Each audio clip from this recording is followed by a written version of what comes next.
हम तो उस बयान के बारे में कोई बात भी नहीं करना चाहते कि इससे दर्शाता है कि उनकी मानसिकता कहाँ पहुँच गई है।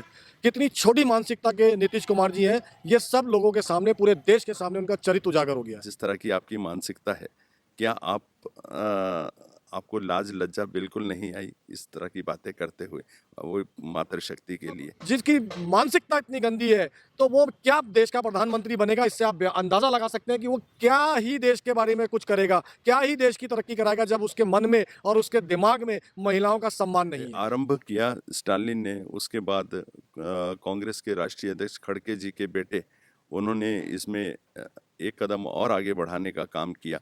तो पूरे पूरे इंडी गठबंधन जो सनातन का घोर विरोधी है, तो उससे इनकी सोच भी प्रदर्शित होती है। इंडिया गठबंधन के नाम से जुड़ी हुई है, चाहे वो आम आदमी पार्टी हो, चाहे वो कांग्रेस पार्टी हो या अन्य दल हो। मैं तो ये कहूँगा कि इन सब की मानसिकता का समर्थन है। जो नीतीश कुमार जी ने अपना बयान दिया, उसमें इन सबका समर्थन है। कांग्रेस का हाथ भ्रष्टाचारियों के साथ, कांग्रेस का हाथ घोटालेबाजों के साथ, कांग्रेस का हाथ सनातन का विरोध जो करते हैं उनके साथ। नमस्कार दोस्तों, स्वागत है आपका प्यारा उत्तराखंड में। कुछ दिन पहले बिहार की विधानसभा में बिहार के मुख्यमंत्री नीतीश कुमार द्वारा एक बहुत ही अभद्र बयान दिया गया महिलाओं के ऊपर। उसी सिलसिले में हम बात करते हैं। सर, जिस तरह से नीतीश कुमार एक प्रदेश के मुख्यमंत्री हैं बिहार के, और इस तरह से विधानसभा में पूरी सभा में प्रेस के सामने इस तरह का जो बयान आता है उनका, किस तरह से देखते हैं आप? देखिए, श्री नीतीश कुमार जी एक राज्य के मुख्यमंत्री संवैधानिक पद पर हैं, जिम्मेदारी वाले पद पर हैं और बहुत एक जिम्मेदार नागरिक का भी एक पक्ष वो रखते हैं। और ऐसे में इस प्रकार का गैर जिम्मेदाराना बयान और अभद्र टिप्पणी एक पूरी मातृशक्ति के लिए, तो मैं सोचता हूँ घोर निंदनीय है। इसकी जितनी घोर भत्सना की जाए वह कम होगी। और मैं सोचता हूँ आज आप यदि इसका दूसरा पक्ष देखें तो इंडी गठबंधन के एक तरह से वो स्वघोषित, जैसा कि वो आरंभ में बोलते थे कि मैं एक प्रधानमंत्री पद का एक दावेदार हूँ, तो आपकी यही मानसिकता, जिस तरह की आपकी मानसिकता है, क्या आपको लाज लज्जा बिल्कुल नहीं आई इस तरह की बातें करते हुए, वो मातृशक्ति के लिए और पूरी प्रेस के सामने और पूरे देश के सामने आपका जो ये घृणित मानसिकता आई है, मैं सोचता हूँ बहुत ही निंदा का विषय है। और बड़ी बात यह है, पूरा इंडी गठबंधन मौन है, किसी के मुंह से एक शब्द भी फूटा नहीं अभी तक उनका विरोध करते हुए। क्या इसी प्रकार आप हर गलत चीज का समर्थन करेंगे? क्या इंडी गठबंधन का भी मानसिकता यही है? क्या इंडी गठबंधन भी यही सोचता है और मातृशक्ति के लिए उनका भी ऐसा ही विचार है? यदि ऐसा विचार ना होता तो वो कम से कम इस घटना की निंदा तो अवश्य करते। जिस प्रकार से भगवा का विरोध करना और भगवा को नष्ट कर देना, भगवा की सनातन की, हिंदू की तुलना कोरोना, कोविड, मलेरिया और एड्स से कर देना आरंभ किया स्टालिन ने, उसके बाद कांग्रेस के राष्ट्रीय अध्यक्ष खड़गे जी के बेटे, उन्होंने इसमें एक कदम और आगे बढ़ाने का काम किया। तो पूरे पूरे इंडी गठबंधन जो सनातन का घोर विरोधी है, तो उससे इनकी सोच भी प्रदर्शित होती है। मैं सोचता हूँ ऐसे घटिया बयानों के लिए आपको पूरे देश से माफ़ी मांगनी चाहिए। अच्छा, इसमें ऐसा मान सकते हैं कि इंडी गठबंधन इसलिए एक हुई है क्योंकि उनको पता है कि 2014 में किस तरह से हार मिली, 2019 में किस तरह से हार मिली। तो अगर नरेंद्र मोदी जी को हराना है तो बाकी जो विपक्ष की जितनी पार्टियां होंगी सबको एक होना पड़ेगा। लेकिन जिस तरह के बयान आते हैं तो दूसरी पार्टी उसके ऊपर कोई रिएक्शन नहीं देती, बस चुप हो जाती है पूरा इंडी गठबंधन। खाली बस बयान आता है, कुछ दिन बाद शांत हो जाता है, फिर कोई बयान देता है, चाहे सनातन के ऊपर हो, हिंदू के ऊपर हो, और अब इस तरह से विधानसभा में बयान दिया गया है। तो एक तरह से ये लग सकता है कि एंटी मोदी जितने भी विपक्ष की पार्टी है सब एक हो गई हैं। देखिए, विपक्ष के पास आज की तारीख में कोई मुद्दा नहीं है। विपक्ष पूरी तरह से मुद्दा विहीन है और उनके पास एक ही मुद्दा है, मोदी विरोध। और मैं सोचता हूँ आज देश की जनता जिस तरह से हमारी सरकार ने विगत लगभग 9.5 सालों में देश का एक कायाकल्प किया है माननीय मोदी जी की सरकार ने। और आप चाहे इंफ्रास्ट्रक्चर की बात करें, स्वास्थ्य की बात करें, शिक्षा की बात करें, रोजगार की बात करें, चाहे देश विदेश में भारत का जो मस्तक ऊंचा करने का काम माननीय मोदी जी ने किया है, ये सब लोग उससे बौखलाए हुए हैं। और इनकी जो बौखलाहट वो मोदी विरोध के रूप में इनके मुख से आ रही है।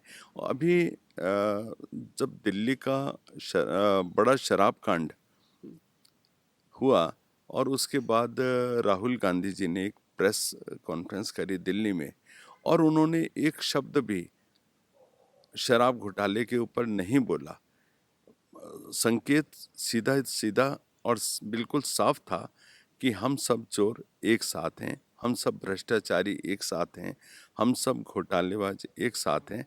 कांग्रेस का हाथ भ्रष्टाचारियों के साथ, कांग्रेस का हाथ घोटालेबाजों के साथ, कांग्रेस का हाथ सनातन का विरोध जो करते हैं उनके साथ।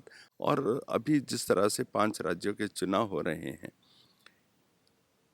कमलनाथ जी कहते हैं कौन अखिलेश वकीलेश को हम नहीं जानते, और अखिलेश जी ने कहा कि उत्तर प्रदेश में आओ औकात दिखा देंगे। इसी प्रकार आपसी फूट चल रही है।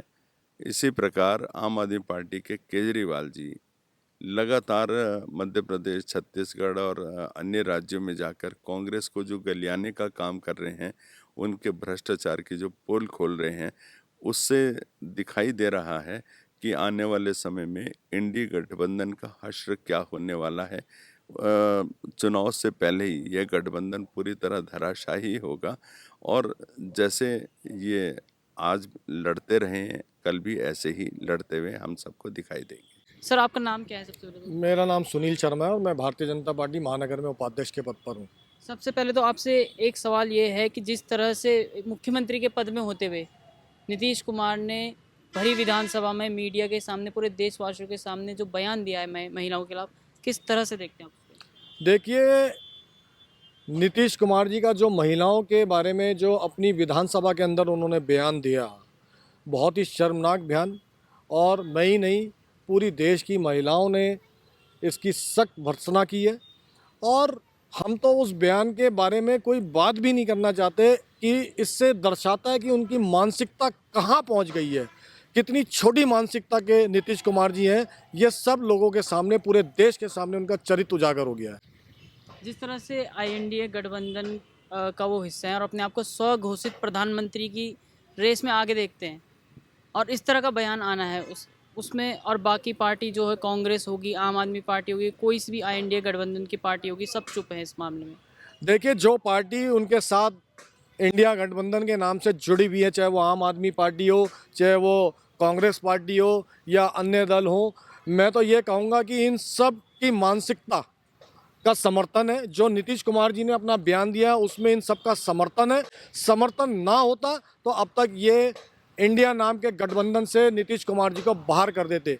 और जो इस प्रकार का व्यक्ति महिलाओं के बारे में सोच रखता हो, जो ऐसी मतलब जिसकी मानसिकता इतनी गंदी है, तो वो क्या देश का प्रधानमंत्री बनेगा। इससे आप अंदाज़ा लगा सकते हैं कि वो क्या ही देश के बारे में कुछ करेगा, क्या ही देश की तरक्की कराएगा, जब उसके मन में और उसके दिमाग में महिलाओं का सम्मान नहीं है। अच्छा, ये पहली बार नहीं देखा हमने, जैसे पहले भी देखा उदयनिधि स्टालिन का बयान आया था सनातन धर्म के खिलाफ। उसके बाद कांग्रेस के जो राष्ट्रीय अध्यक्ष हैं उनके पुत्र ने भी बयान दिया था, और अब नीतीश कुमार का बयान आ रहा है। तो आपको लगता है कि कहीं ना कहीं INDA पार्टी एंटी मोदी होते हुए भारत देश के खिलाफ या सनातन के खिलाफ कहीं ना कहीं जा रही है? देखिए, मैं पहले आपको ये बता देना चाहता हूँ कि माननीय प्रधानमंत्री श्री नरेंद्र मोदी जी के नेतृत्व में कभी भी इस प्रकार की कोई घटनाएं घटित नहीं हुई हैं। और भारतीय जनता पार्टी भर्त्सना करती है ऐसे बयानों की, ऐसे सोच वालों की, क्योंकि आप देखिए कि भारतीय जनता पार्टी, माननीय प्रधानमंत्री नरेंद्र मोदी जी देश के ऐसे प्रधानमंत्री हैं जिन्होंने 33% का आरक्षण महिलाओं को दिया, और उसके बाद नीतीश जी का ये बयान आ रहा है। तो इससे आपको उनकी मानसिकता का पता चल जाना चाहिए, जो उनका गठबंधन है उसकी मानसिकता। ये बयान नीतीश कुमार का नहीं है, ये बयान कांग्रेस का भी है, ये बयान आम आदमी पार्टी का भी है। अगर ये उनका बयान ना होता तो अब तक ये उससे समर्थन वापस लेके नीतीश कुमार जी को आईना दिखा देती पार्टी।